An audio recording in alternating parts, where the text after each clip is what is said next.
These unsavory practices around blogging and by some bloggers necessitated a move by the Guild of Professional Bloggers. And the concept of fake news. Of course, when blogging started, that was actually a major concern and one of the main reasons why we started the Guild of Professional Bloggers Association of Nigeria, in order to create an association where we can regulate the practice of blogging in Nigeria and to create some code of conduct and standard of practice among bloggers in Nigeria. So we came together and said, no, there's so many bloggers all over the place, and then the officials, they are not taking them serious. You just go there, they publish rubbish and things that are, that's at best lack veracity. So we came together as a group and then we started, and we came with some code of practice among those who will be our members in order to regulate how we publish our own story. For example, you don't just publish stories that lacks veracity. You need to do due diligence before you publish your stories.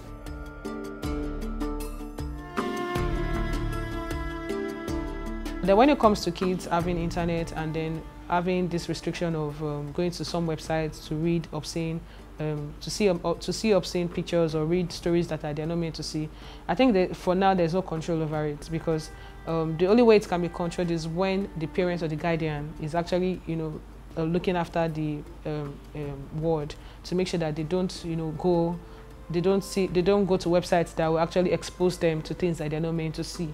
I think that way it can be controlled. You see a story, a particular story, for instance, on somebody, let's say it's a story that somebody stole money from somewhere and perhaps the person isn't happy about it because maybe it's not the truth. But you find the same story on different blogs.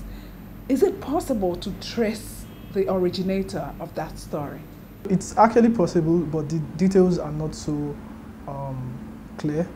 The reason why I said so is, you see a lot of blogs in Nigeria, what they do is copy and paste blogging. They don't generate content by themselves. Their content is not original, as people say.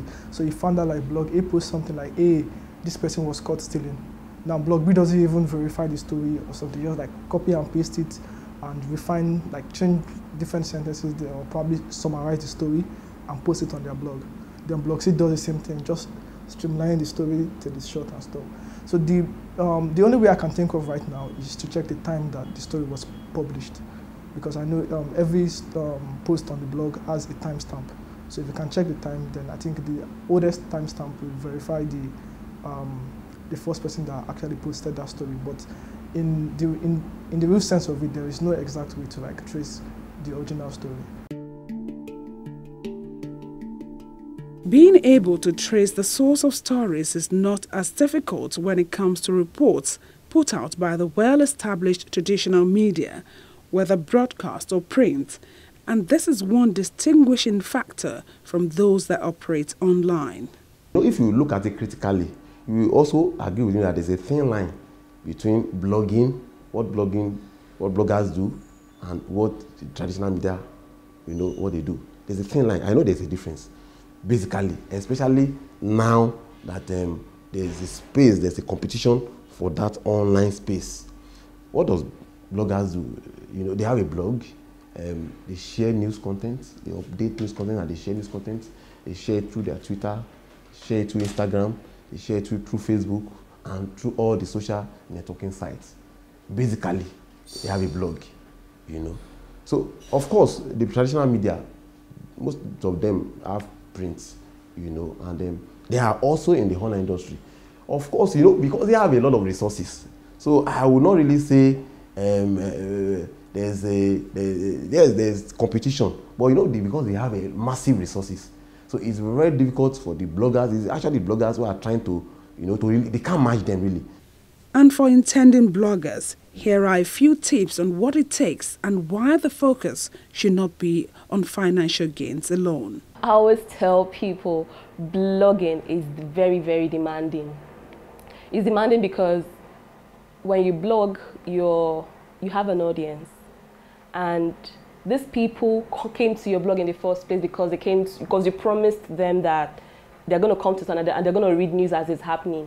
You understand? So that means you have to keep up to that promise. So, but for you to be a professional blogger, what it takes, number one is that passion. You have to just have that passion to share whatever, because these days bloggers are not just people that blog entertainment stories. No, there are fashion bloggers, there are personal development bloggers, there are vloggers, there are food bloggers, there are luxury bloggers. There are a lot of like niches, and that persistence, as in that conviction in yourself that this is what this is what I enjoy doing, and I'm not going to stop doing it no matter what happens. Because being a blogger is not just a smooth ride. Of course, again, to being a blogger, you need money to be able to pay your hosting bills. Okay, unless if you're on Blogger, which is you get hosted for free. But you still need money to buy your data. You need money to do the business. Apart from your normal laptop, electricity, you need to be consistent. You need to be ready for the business. It is not an easy one. When it comes to the money aspect, it's a different thing. It's actually seasonal. The job blogging, the job social media influencer and all, it's actually seasonal. So there's a season when the bulk of the money comes, and there's a season when you have to drink your gari and pray to God, you know. So, but people don't see, or they don't get to know all of these things. It's only when you're committed to your work and you're committed to your craft. You don't. I mean, you give people what they want, or you give people what they need to know. You know, people don't get to see when you make money or not. It's only when you come out and say, oh, I just made so money, or I just made so money. So people don't know when money is made. They don't know when money comes in or when money goes out. But dedication basically is key. So being dedicated to the craft is very important, and that should not drive when your money should come. It doesn't mean that when your money is in bulk is when you should do the bulk of the work, or when your money is low, you should do the low part of the job. Just give it a balance and enjoy what you do. Basically, everything else will fall in place. Globally, it would seem that blogs are unlikely to fizzle out in the foreseeable future. But what does that future hold for blogging in Nigeria?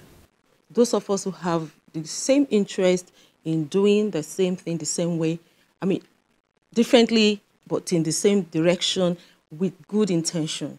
We came together under the umbrella of the Guild of Professional Bloggers, and we regulate ourselves. We regulate ourselves, and we, at the same time, give ourselves direction on the ethics of doing blogging in the right way. So the future for blogging is indeed a bright one, if done professionally. We have to do it right. This is 2018. If we are still going to be relevant in this country, come 5 years, 2023, 2040, we need to get it right today. Many bloggers these days blog because of money. They are desperate, they want to make money quickly.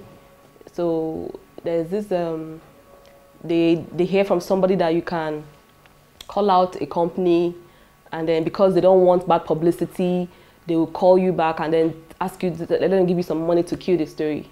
So some bloggers actually go out to do that.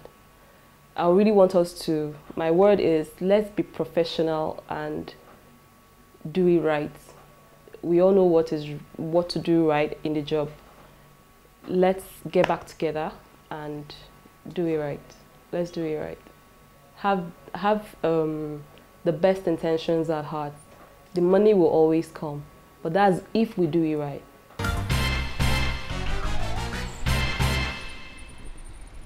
Indeed, there's a lot of room for growth when it comes to blogging in Nigeria. The practitioners will do well to create innovations in their content and its delivery while also upholding societal values. Thank you for watching Community Reports. It's been nice having you on the show. I'm Yomi Otaibe.